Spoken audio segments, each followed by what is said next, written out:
Hello students, let us look a video lecture on web technology and its application. Today we will see on one of the chapter in module 5, that is managing state. These are the main objectives in the chapter, that is what is the problem of state, how to pass the information via query string, what are cookies, and what is session state. First we'll see the problem of state in web application. So this is the state in web applications. It is not like a desktop application where opening a file and saving a file is all on the same machine. So it is at a single location, whereas in web application you are getting the request from some other systems and it is handled at some other server system. So unlike the unified single process that is typically a desktop application, this web application is consisting a series of disconnected HTTP requests to a web server, where each request for a server page is may be from a separate program. So HTTP protocol is not able to handle the or distinguish the two different requests sent by one source, or whether they are sent by two requests are sent from two different resources without the programming. So it is the task of a programmer to distinguish the resource from where it has come. Let me show you that issue with an example better.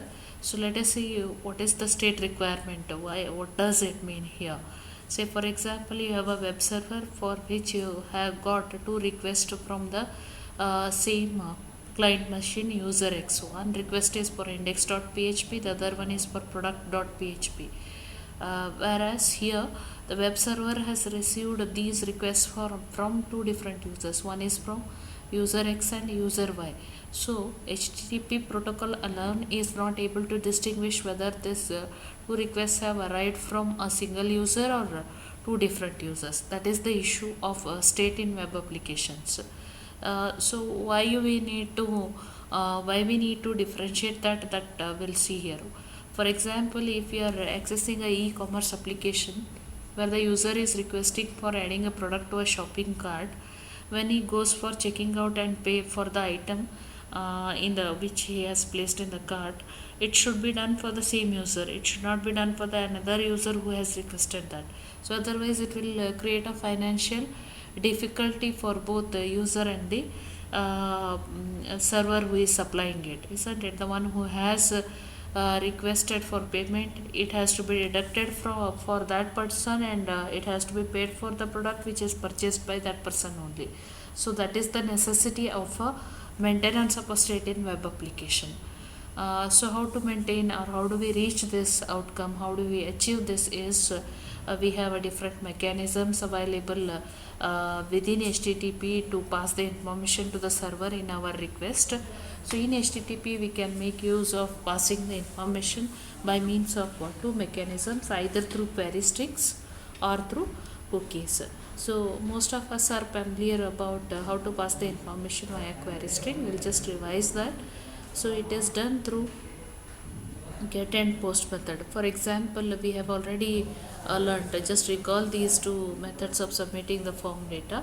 For example, if you have a form like this where we are collecting the information like these fields, you have a submit button, and the method used for submission is say get, and the action is where it is submitted is server file, say the name is process.php, and if the user has entered the details like this, this is how the request is sent. Get is the method being used, destination file where it is sent.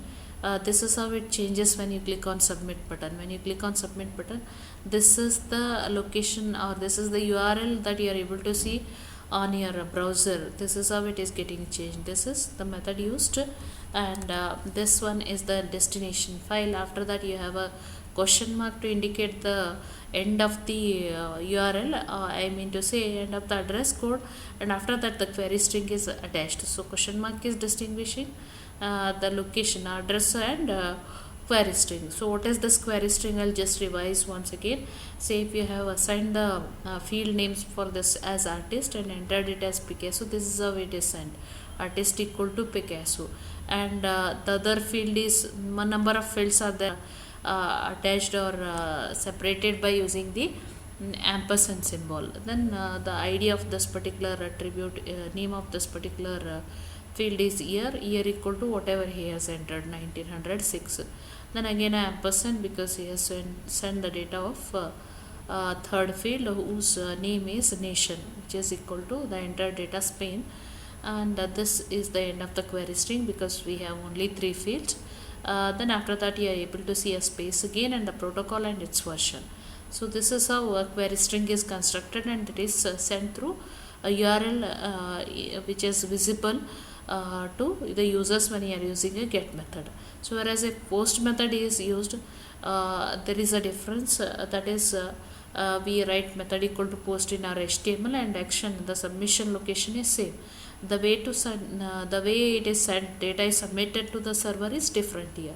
So it will be having a separate file into which this data is copied, that is this query string is copied. So along with the query string remains same, as you can observe this red line. Okay, before this some HTTP headers are used when it is sent, by which host it is sent, what is the browser used, what is the total length of the content, what type of data is sent by the user. These all informations are stored in the header information. So header information is metadata, data about what data we are sending. It's not a actual data, and these two, header information and body of the content, are separated by a blank line to indicate that this is different and this is different. The data to be sent is same, but there is a difference. This is sent in the form of URL itself, whereas it is sent attached as a file.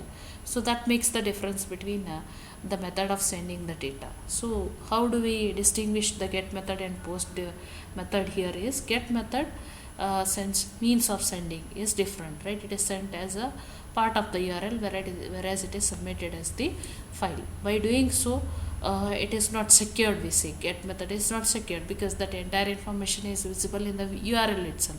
Anybody can look into that. Whereas here it is sent as a file, so nobody is visible except the sender and the receiver, right?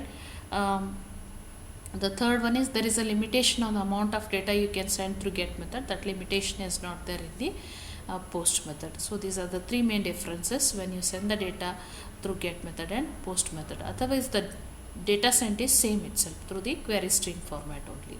Okay. So the other means is that is we were talking about a state in web application is required to handle the programming mechanism to know that from where the request has come, what kind of data is included in that.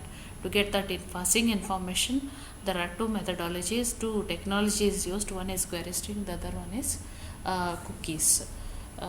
So we'll see the other method, that is in cookies we have what is cookies. We'll see. Cookies are the client side approach for persisting data information.